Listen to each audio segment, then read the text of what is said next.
Joy Williams, and welcome back to my YouTube channel. Today I'm going to be following up on a video that I made in 2020, which was called Relationship Advice from a Single Chick. I'm still a single chick, so I think that is going to be the perfect video for me to follow up on.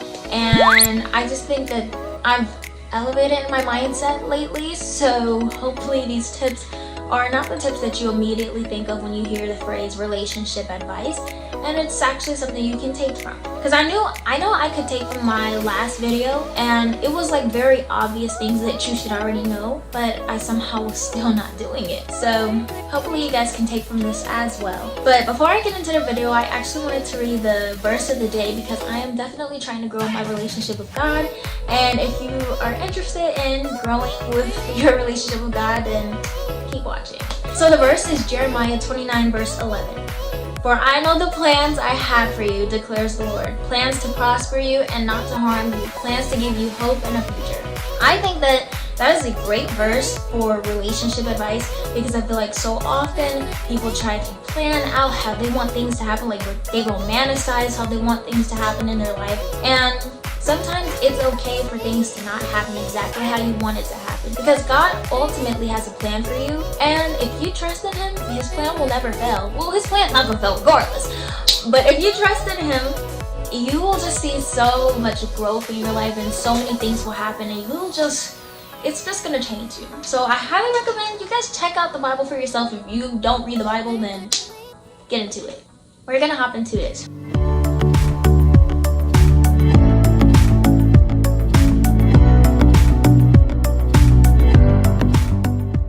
Number 1, having a relationship versus being in a relationship. So I feel like a lot of the times people talk about relationships, or they say that they want a relationship. They want a relationship so that they can say they have a relationship, but they don't want a relationship so that they can be in a relationship. And I would say that the difference is when you have a relationship, or you can say you have a relationship, it's basically you're being able to tell people, yeah, I have this person, or it's like knowing, like, I have this person who's always gonna have my back, or I can always talk to this person. It's that kind of thing. Versus being in a relationship, when you think of it in this way, it's like, oh, I have to be vulnerable with this person. Oh, I have to communicate with this person.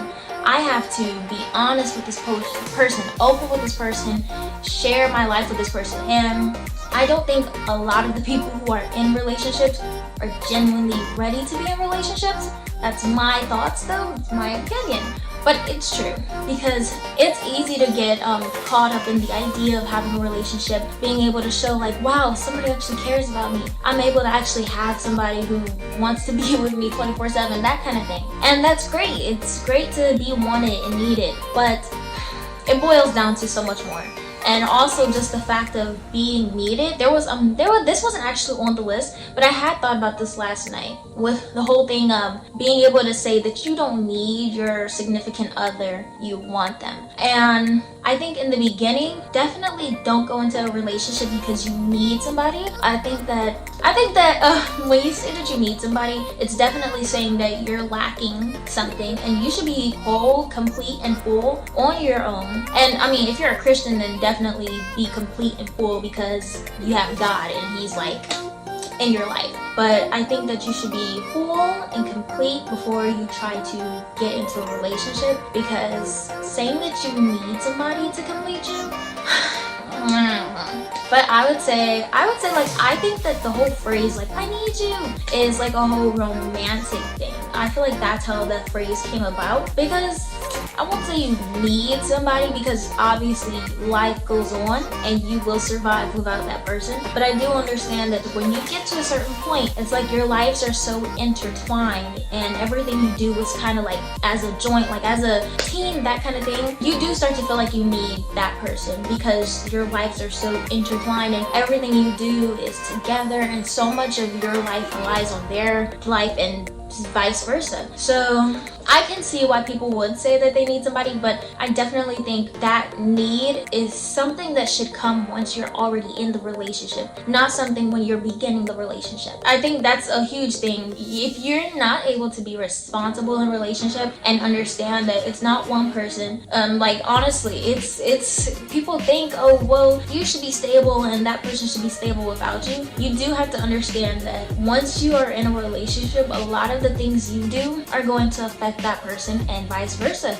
In the Bible, it's like when you think of marriage, it's no longer two different people, it's one person, or it's like one body basically. Now I don't know how y'all get down in your relationships, but I know some people like to do, and that basically brings you closer to each other, which kind of makes you one anyways, which is also another thing. If you're having sex before marriage or in your relationship and you're not married, you're definitely going to feel more bonded to that person, which is why I definitely recommend you already have your life together and you know what you're doing in life, because when you're bonded that closely to somebody and your life is not together, you're ultimately kind of messing with their life. And if they're willing to let you mess with their life, that's something they should work on as well. But hey, that's just me. Number 2, settling.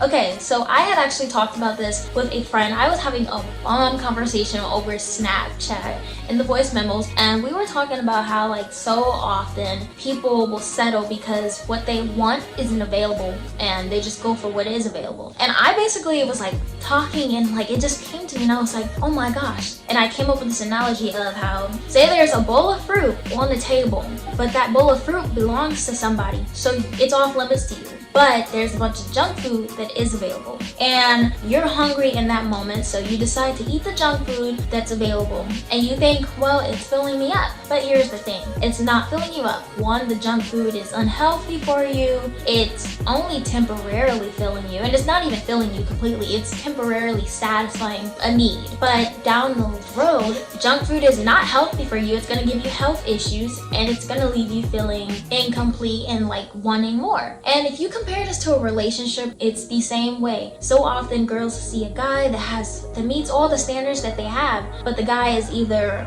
emotionally unavailable, he's in a relationship, or he's not interested. And I noticed that girls will just take that as a, well, I guess I'm not gonna get what I want. But there's other guys who are interested in me and they don't meet all of my standards, but they're decent. And I just think we just need to work on that. Women, men as well. Like honestly, this whole relationship video is not only for women, I promise it's for both genders. I just think understanding that you don't need to settle because what you want is unavailable is a big thing. And once you understand that, it makes you view life so differently. Like you start to realize you don't have to settle, and it's not just like relationships, everything in life. You do not need to settle. I hope y'all learn from that, because honestly, when I first said that analogy, I was like, oh my gosh, mind blown.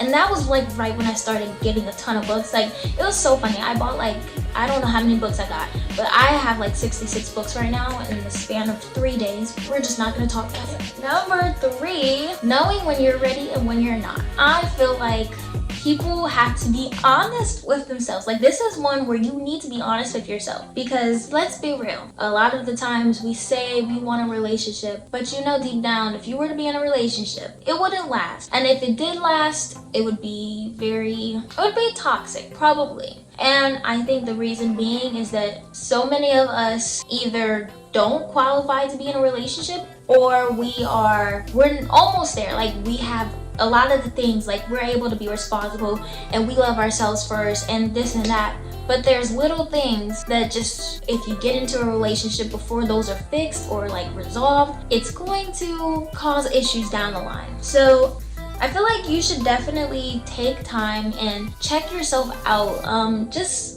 elevate yourself, grow your mind. And one thing I definitely recommend is getting books. Read.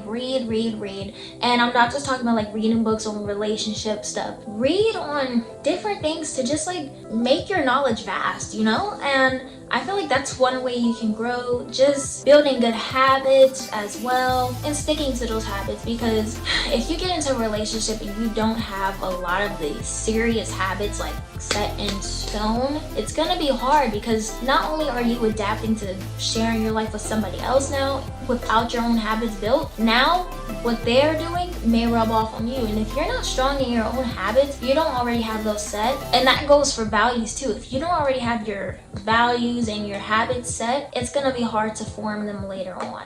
Next thing, fourth and the last thing, I think technically, would this technically be the fifth thing? Because I added something in. I'm not sure. But the fifth thing or fourth thing, fourth or fifth, would be being comfortable with yourself before being with someone else. And this, I remember what this was about. So often I hear people talking about, you don't need to love yourself before you get in a relationship, because loving yourself is, I actually just saw this in somebody's comments on TikTok, loving yourself is a continuous process and you're never done. And I understand where they're coming from with it being a continuous process, because it is a continuous process. You're always growing, learning, and learning to re-love new things about yourself. However, I think there is a level of loving yourself that you should reach before getting in a relationship. I know people say it's possible, but it can put a strain on your relationship. Just imagine, I'll give you an example. Imagine being in a relationship with somebody who is insecure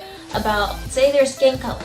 It's gonna be hard to it feels like you're walking on eggshells. And that's one of the reasons why you need to work on your insecurities. I think a big thing is people go into relationships with insecurities, and yeah, you see it on TikTok, oh, I came into this relationship with insecurities and he helped me not be insecure anymore. That is great, but don't think for a second that didn't take work and that there weren't hard days, because people love showing, and some people will show you the bad sides, but most people don't. Most people like putting out the good parts only. And I want y'all to understand that it is not only rainbows and sunshine and puppies and all that kind of stuff. It is hard stuff when you're getting into a relationship with somebody who still is insecure about things, especially when they're insecure about multiple things that are like a big deal. So even though it is possible, it will put a strain on your relationship. Now, I just had something come to my mind, which I should add in, traumas. I think that people who have traumas of any sort should work on it, because when I tell you, having traumas not being sorted out,